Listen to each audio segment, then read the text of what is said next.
जाकिर नाइक उन पे बैन लगाने की भी बात हो रही है, आपका क्या टेक है जो इस तरह के आतंकवाद को बढ़ावा देते हैं? देखिए, जो आतंकवाद फैलाते हैं और जो लोग आतंकवाद करते हैं उनका मज़हब से कोई लेना देना नहीं होता, ये मेरा मानना है।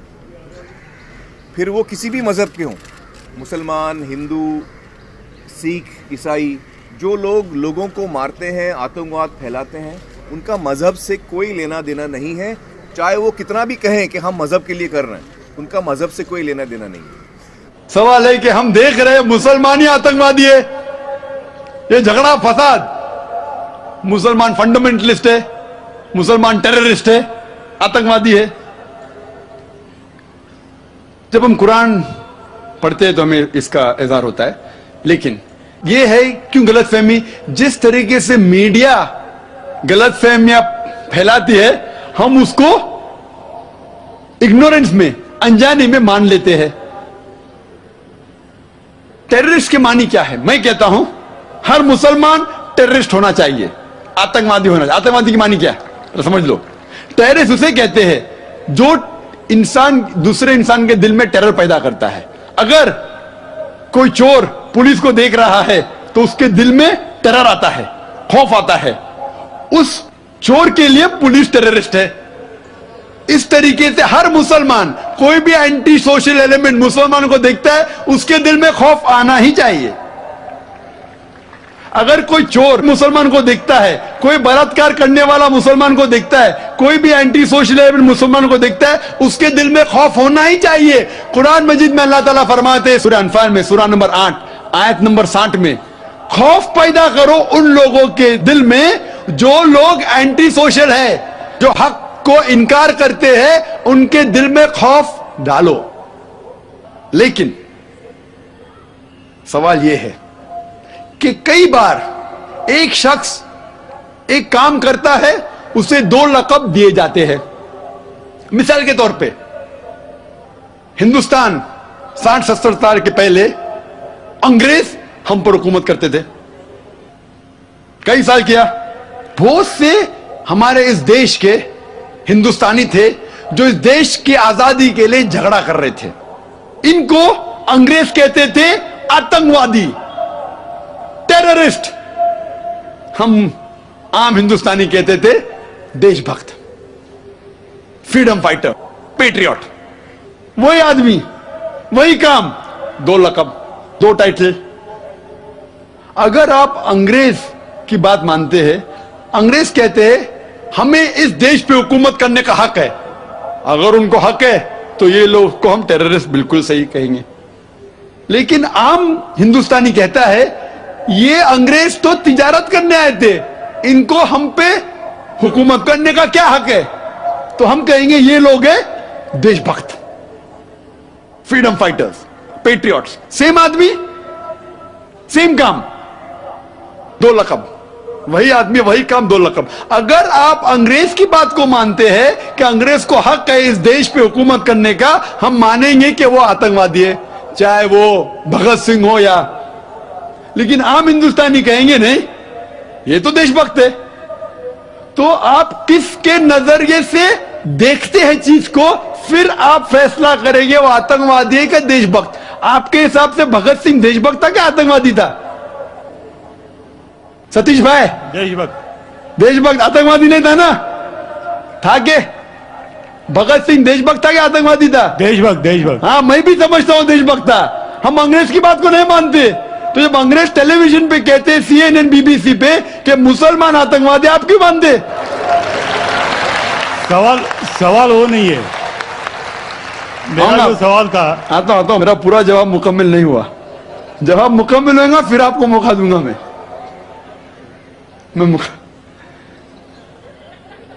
Nelson Mandela, old south African government जो थी, सफेद हुकूमत, वो नेल्सन मंडेला को टेररिस्ट नंबर 1 कहती थी।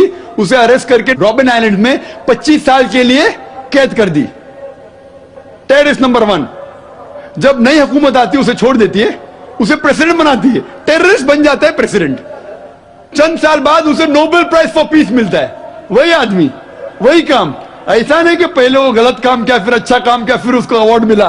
वही काम के लिए जो पहली गवर्नमेंट ने कही थी सफेद गवर्नमेंट ने क्या वो टेररिस्ट है, आतंकवादी है। नोबेल प्राइज कमेटी ने उसे नोबेल प्राइज दिया फॉर पीस, अमन के लिए। हैरत की बात है, जो आदमी आतंकवादी है उसको मिलता है नोबेल प्राइज फॉर पीस। जो आदमी का पावर है, जो आदमी वो कहता है, लोग उसकी बात को मान लेते हैं इग्नोरेंस के अंदर, अनजानी में। लेकिन कुरान कहता है सूरह इसरा में, सूरह नंबर 17 आयत नंबर 81 में, वकुल जाल हक वज़ाकल बातिल इन्नल बातिल काना ज़हूका। जब हक बातिल से टकराती है, बातिल का सर्वनाश हो जाता है। ब्रिटिशर्स अमेरिकन के ऊपर हुकूमत करते थे। अमेरिकन रेवोल्यूशन हुआ 18 सदी में। ब्रिटिशर्स कहते थे, मैं लंदन गया था 2 महीने पहले, वापिस से जाऊंगा 2 हफ्ते बाद। वो बॉम्ब ब्लास्ट हुआ था ना, बॉम्ब ब्लास्ट हुआ था पता है 7 जुलाई को। तो लोग आए थे, खराब है, मैं भी बोला ठीक है खराब है। तो वहां टोनी ब्लेयर आने वाले थे, वक्त नहीं मिला तो अपने चीफ ऑफ पुलिस को भेजे, बाद में मेयर आए थे। तो मैंने उनसे पूछा, आपकी देश, इस देश ब्रिटिश गवर्नमेंट जब हुकूमत कर रही थी अमेरिकन गवर्नमेंट पे 18 सदी में, वो जॉर्ज वॉशिंगटन और बेंजामिन फ्रैंकलिन को टेररिस्ट नंबर 1 कहते थे, टेररिस्ट। उसके बाद जॉर्ज वॉशिंगटन बन जाता है प्रेसिडेंट ऑफ यूएसए, टेररिस्ट बन जाता है प्रेसिडेंट ऑफ यूएसए। वो गॉडफादर है, गुरु है किसका? जॉर्ज बुश का भी, ठीक है ना, जॉर्ज बुश का गुरु है। वो जो आतंकवादी आप कहते थे, उसके शागिर्द के दोस्त भी आप है। क्या बात है, आपका नजरिया क्यों बदल रहा है? आप कहते थे टेररिस्ट चंद सदी पहले, अभी आप उनके दोस्त थे। तो हमें यह तहकीक करना चाहिए कि क्यों उसको वो लक़ब मिला। अगर जो 11 सितंबर को हुआ था न्यूयॉर्क के अंदर, आप जो कह रहे ना मुसलमान मुसलमान, उसके ऊपर जवाब तो अभी आ रहा है। ये तो खाली वो स्टार्टर्स बोलते ना, स्टार्टर्स, सूप पीते पहले तो जरा बराबर खाना खत्म होता है। मेन मील तो अभी है। मुझे एक शख्स ने पूछा था जब मैं ऑस्ट्रेलिया गया था, और इंग्लैंड के अंदर भी, doctor Zakir Naik, do you consider bin Laden to be a terrorist? क्या आप बिन लादेन को टेररिस्ट मानते हैं? तो मैंने कहा, भाई मैं बिन लादेन को जानता नहीं हूं, मैं यही नहीं कह सकता वो टेररिस्ट है क्या नहीं, अच्छा है क्या बुरा, मैं नहीं जानता हूं। कुरान में लिखा है सूरह हुजुरात में, सूरह नंबर 49 आयत नंबर 6 में, कि जब भी कोई बात कोई कहता है पहले तहकीक करो फिर दूसरे तक पहुंचाओ। अगर मैं CNN और BBC की बात मानूं तो मुझे कहने पड़ेगा कि बिन लादेन टेररिस्ट है, लेकिन मैं क्यों मानूं बात उनकी? क्योंकि मैं आदमी हूं जो घूमता हूं मीडिया में, जानता हूं माशाअल्लाह। तो मैं कहता हूं ना बिन लादेन मेरा दोस्त है ना मेरा दुश्मन है, मैं नहीं जानता हूं। लेकिन अब ये मुझे पूछना चाहते हैं टेररिस्ट नंबर 1 कौन है, तो ये तो जानता हूं मैं, CNN जो अमेरिकन चैनल है, जॉर्ज बुश उसका प्रेसिडेंट है, गर्व से कहता है कि हमने हजारों अफगानिस्तान लोग को बम गिराए, कत्ल किए, इराक में हजारों का कत्ल किया। ठीक है, मान भी लो बहस के तौर पे बिन लादेन ने किया, मान लो, मैं नहीं कहता हूं, मान लो बिन लादेन ने किया कि 11 सितंबर को ट्विन टावर को अटैक किया और 3000 या 5000 लोग मरे। लेकिन अगर 3 या 4000 लोग मरे, 5000 लोग मरे, उसका यह मतलब नहीं होता है कि आप उससे डबल लोग को अफगानिस्तान में मारे एक आदमी की वजह से। कर सकते? अरे बिन लादेन को पकड़ के मारो ना, अगर मानना है तो। अगर उसने किया, सबूत है तो सबूत पूछते अफगानिस्तान गवर्नमेंट ने, मरने कि सबूत क्या है, वो सबूत देता टोनी ब्लेयर को। है सबूत पूछ रहा अफगानिस्तान कि आप मुझे सबूत दो, सबूत क्या है तो हम उस पर तहकीक करेंगे, सजा देंगे उसको। वो सबूत देता मुशर्रफ को, पूछ रहा है आपका। किधर का इंसाफ है ये? किधर का इंसाफ है? प्लेन भेजते हजारों लोग का कत्ल किए अफगानिस्तान में, इराक में। मैंने कहा यूके में, ऑस्ट्रेलिया में, यहां भी अगर टेररिस्ट नंबर 1 है तो जॉर्ज बुश है।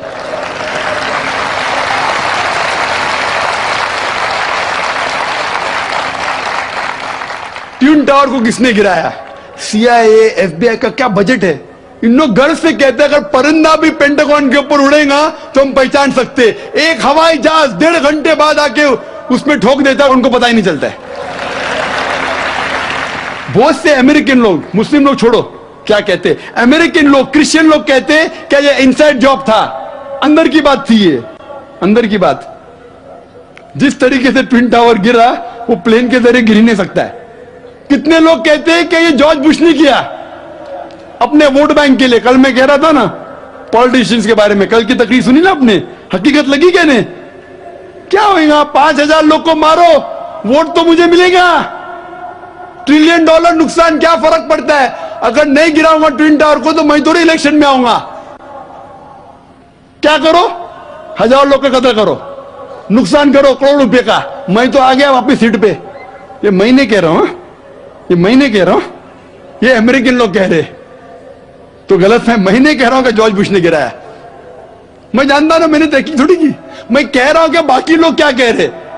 अमेरिकन लोग कहते हैं, कुछ लोग, कि बिन लादेन ने क्या कुछ ने कहा, जॉर्ज बुश। लेकिन ये तो मैं जानता हूं कि मैं टीवी पे जो देखा हूं वो खुद के चैनल के ऊपर, कि जॉर्ज बुश गर्व से कह रहा 1,000 लोग को मैंने मारा हूं। इसीलिए मैं जॉर्ज बुश को टेररिस्ट नंबर 1 कहता हूं। ये बाबरी मस्जिद में जो हुआ हिंदुस्तान में, गुजरात में क्या हुआ, वोट बैंक के लिए हिंदू मुस्लिम में झगड़ा करो। बाबरी मस्जिद को कौन जानता था पहले? आप जानते थे? सुने थे बाबरी मस्जिद के बारे में? ये दंगे फसाद के पहले 1985 के पहले सुने थे? नहीं सुना था। मैं भी नहीं सुना था। ये वोट बैंक के लिए झगड़ा फसाद, 1,000 लोग मारे गए। गुजरात में जो हुआ, क्या सही हुआ? अगर पुलिस चाहती तो, हमारे हिंदुस्तान पुलिस में माशाल्लाह इतना पावर है कि अगर चाहती तो दंगा फसाद हो ही नहीं सकता। बंबई में जो हुआ 1992 में, इफ द पुलिस वांटेड, इसकी जरूरत के बाहर रास्ते पे है। लेकिन वो पॉलिटिशियन की इजाजत है, यहां मत जाओ, वहां मत जाओ, यहां हंगामा करो, यहां कर्फ्यू लगाओ, वहां मत कर्फ्यू लगाओ, यहां मुझे वोट मिलेगा, वहां नहीं मिलेगा। आप समझे ना? तो ज्यादातर चाहे इंग्लैंड में हो या अमेरिका में हो या हिंदुस्तान में हो, कोई भी पॉलिटिशियन हो, तो पॉलिटिशियन की हरकतों की वजह से, जैसा मैं कल कहा, तो लेबल लग गया अभी मुस्लिम लोग पे टेररिस्ट। अगर आप जानते गुजरात में कितने लोग के मां का अपने आंख के सामने बलात्कार हुआ, बलात्कार करने वाला पड़ोसी है, उसके ऊपर कोई एक्शन नहीं लिया जा रहा है, तो वो कानून अपने हाथ में लेता है, गलत करता है, हम भी लेता है, क्या करें? सब समझ रहे? तो हमें यही जानना चाहिए इस आतंकवाद की जड़ क्या है। तो हमें जड़ पे जाना चाहिए और जड़ को खत्म करना चाहिए। अगर हम एक हो जाएंगे, अपनी किताब एक खुदा में माने, सिर्फ खुदा से डरे, जो खुदा की बात मानता उसको वोट दे, ना कि दंगे फसाद करे। अब समझ रहे? तो इंशाअल्लाह अमन होगा।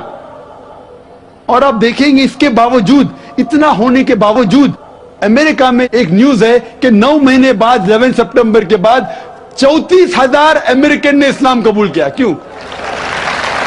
जितना मीडिया इस्लाम के खिलाफ बात कर रही है, उतना ही इस्लाम फैल रहा है। मैं जब तकरीर करने जाता था 11 सितंबर के पहले अमेरिका में, मजमा होता था माशाअल्लाह 1,000 लोग का। ये अमेरिकन बहुत कम आते थे। अभी जाता हूं तो बड़ी तादाद है। ये जानना चाहते क्या इस्लाम में?